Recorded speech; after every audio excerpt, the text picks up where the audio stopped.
Hello everyone, welcome back to the Unworld Innovations YouTube channel. My name is Marvin Patel. Today I will be representing the whole Unworld team and I will be hosting this video as well. So as you guys know that we are uploading videos regarding the project we are doing at the University of Utah Hospital and how we are achieving our goals, which tools we are using to make it more secure, and also we are providing some suggestions and tools so you can use it to your own network and make it safer. Also you can protect your data. And I know that you guys are expecting a new project video, but I would like to say that today we are not going forward with the new project, as I have some other information regarding the event that happened few days ago at the University of Utah Hospital, which is quite important for the people who are in cyber firm. As what happened few days ago that we were attacked by a malware named MediBridge, and which has disrupted the whole network at the Utah hospital. And I will give you more in-depth knowledge in the further video, and that what happened, which tool we have used, and how are we make it more, how did we make our network more secure. So let's go ahead. So as you can see, this is the table of contents. This is all the information we will be covering in this video. And let's move forward with the introduction part. So, in the introduction, I would like to say that, as you guys know from our previous videos, that the University of Utah Hospitals has decided to move their communication virtually, so they can help patients which are at home. They don't have to come to hospital. So it is a big deal for not only the hospital but also for us as a cyber infrastructure firm, because we have to provide them seamless and secure connection. But unfortunately, few days ago, MediBridge named malware disrupt the whole network. How did we find out? That we had a monitoring system. We have a monitoring system, and one of our colleague has noticed that there is a unusual activities happening on the network. And when we did a deep analysis, then we found out that this malware has disrupted so many equipments. Also, it has started manipulating the patient's data, which is not only harmful for the data of the patients but also harmful for patient's safety, because it is also manipulating the how EHR system and other medical equipment works. So which is a bigger deal for us, because this is the hospital and we cannot play with people's life. We have to make it secure. So as you can see that disruption of healthcare service, so this malware attacked major uh, major equipment like EHR system and medical imaging servers. And this to make it more secure, we have deploy a network segment and redundancy measure to reduce the downtime and ensure the continuity availability for the critical system, or else doctor will not operate on the patients who are in the emergency. So which are the solution we have implemented? The first one is we have implemented the network segmentation, so not the whole network will be affected by this malware. Another thing we have used is establish the redundancy and failover mechanism, which means if one server fails, in other words, in, or I can say in cyber word, that if one server fails, there is another backup server which will use as a main one, so it can give the full functionality of the main one and the process will not stop. So to achieve these goals, we have used the firewall, so it can prevent the new malicious softwares or the malware. Also we have used virtual local area networks, which is hard for outside the network people to identify and attack. Also, we have used the network access control by the which is Cisco Identity Service Engine. So these are the tools we have used to improve our network. Now, let's move forward to the another part, which is patient safety. We will be come back to the patient data safety, but you have to wait. So first, it is patient safety. We cannot compromise the patient safety because our network is down. It is our responsibility to provide a good network and secure network to not only hospital but also to the patients. So what can happen if our network is goes down? There are too many records. It is stored on the server, which doctor uses to check the patient's history. If it is corrupted, they cannot operate on the patients properly. Also, if this malware affect medical equipments like MRI scanners and other X-ray machines and other medical equipments, it is not good that because these machines will give a bad result or the false result, and doctors might operate in a wrong way on the patients. But the good news for us that our doctor at the uh, University of the Utah Hospital, they do not rely totally on the machines, so they were able to operate on the patients with their knowledge. So it was a plus point for us. But they cannot rely for a long time, so we had to implement a solutions. And these are the solutions we have implemented. We have enhanced the monitoring system and also implemented the incident report. With the enhancement of monitoring system, we can check what the malicious things happening on the network. If we see any odd thing happening on our network, we it will alert us, or it will suggest us that we should keep our attention to this thing, that something odd behavior is happening on the network. Also, there is an incident response.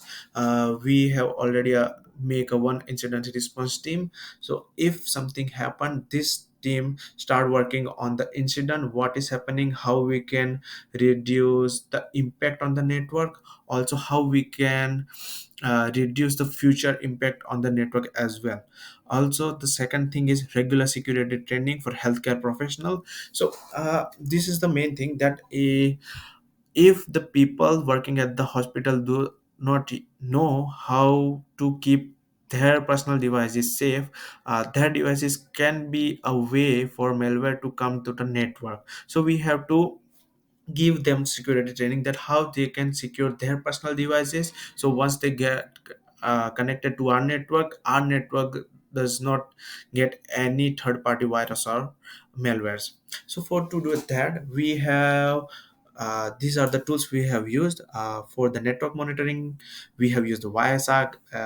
If you are in the computer field, you know Wireshark is a pretty famous, which scans the packets. And if you know how to use it, Wireshark, you can know that all the packets are there. You can check it. If there is some packets which are not for your network, you will know. uh, and if you don't know about Wireshark, you can go to YouTube and search for the beginners of the Wireshark, and you will know the basics of the Wiresharks. But another thing we have implemented is incident response playbook. The platform name is the Hive. So yeah, we have a team, but how are they gonna keep record using the Hive? This is the platform they use to record all the incidents. They can also suggest the solutions for us on the Hive. So every incident will be recorded on this platform. Another tool we have used is the Auto Spy. This is the forensic analysis tool which analyzes the whole network. It You can say it is in the middle of the network, which are the traffic going and coming to the hospital. And if there is something malicious thing, it can see it give us warning, or the alert depend on the criticality.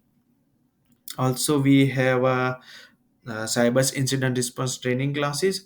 So if new people, we have a new people, or also for the team, we are the team who build the network, but we also need basic level of training in incident response, so we can help the main incident response team to work properly. Because if we are not able to give them data properly, they won't be able to do their work properly. Another tool we have used is sense, which is a tool to give a training to healthcare workers. Uh, and this training is all about how they can secure their personal devices, or how they can securely use the devices which are at the hospital. Because if they click on any third party links, or they download third party software, and we get the malware, and that is going to be a very big deal for us, as this malware, the MediBridge malware I have mentioned, that occur in the few days ago, which was not quite that effective, but we might get another one which can be very dangerous for us. So next thing, as I mentioned, patient's data safety. So patient data safety is also a big thing for us, because we can at the hospital, all the payment history or the patient's personal data are stored at our server. If someone gets it, they can use it, manipulate it, and use it for wrong means, and we cannot let it happen. Because the patient's health safety is also our responsibility, but on top of that, patient's data safety is also our responsibilities, because we are going to virtual network, right? So to achieve that, we have give few solution. The two of them are, you can see over here. The first one is data encryption, and second one is strength, access control, and authentication. So let me explain the data encryption. What happened into the data encryption is, when we store our data, there will be two keys. One is public and one is private. Now, to access, when the data is stored with the public key, but when if you have to access the data, you must have private key, which has to be similar to the key which is present at the data. If the key does not match, you cannot access the data. So which is the plus benefit for us, that even if someone access the data, they will not be able to see it, because they have to have a proper key to decrypt the data, or else it's just a trace for them. Another thing is strengthen the access control and authentication. So we are going with the MFA, which means multi-factor authentication. So we have used multiple MFAs. First one we are using is OTPs. We are using OTPs for healthcare workers to log in onto the system, so we can assure that the who are logging in to the systems or who are not. And the authentication system, we are giving it to the special categories. Like if someone wants to go into the special room, they have to go through using the access card and their biometric as well. Also, I was going to forget it, but now I remember that we have also implemented this authentication, two level authentication, not two level, but I can say role based authentication onto the network. So uh, let's assume that there is a nurse and there is a doctor. So doctor has higher level of authority onto the patient's data rather than nurse. So nurse will be able to only access to the data that nurse requires, and doctor will be able to access all the data. But if nurse require more data than she is able to access, the nurse have to request to the doctor, or else a nurse will not get any data as well. So this is the plus point of the security, that people will be only able to access the relevant data. So to do that, we to achieve this solution, we have used the data encryption tool by the Microsoft BitLocker, and the access control and authentication tool also from the Microsoft Active Directory. Because Microsoft is a big company and their tools work as precise as we want, and there is less chance for someone to break into the security. So now I'll show you what the overall damage we have faced and what are the percentages we have faced. So as you can see in the charts, our overall uh, it is, I would like to say that uh, this is not the whole damage we have faced on the network. I mean to say that our 100% network was not damaged. This represent the damage as in 100%. So out of the damage, 40% was damage to the disruption of healthcare services, as I mentioned, all the medical equipment and the stuff. And then it is the 35% on the patient's data safety, and 25% damage in patient safety. As I mentioned that we have a highly skilled doctors, because of them the patient safety was very low, because they have operated on the patients without needing the more data or the equipments, because they are skills, they know how to operate on the patients without the machineries, or I can say medical equipments, or their previous data as they remember.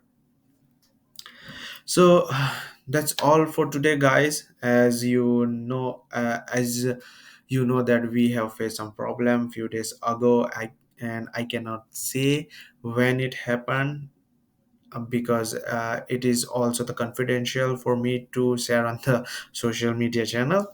But here you can say that we have faced the problem, but we have also solved it, and we have also implemented a solution that not only prevent it for now but also in the future.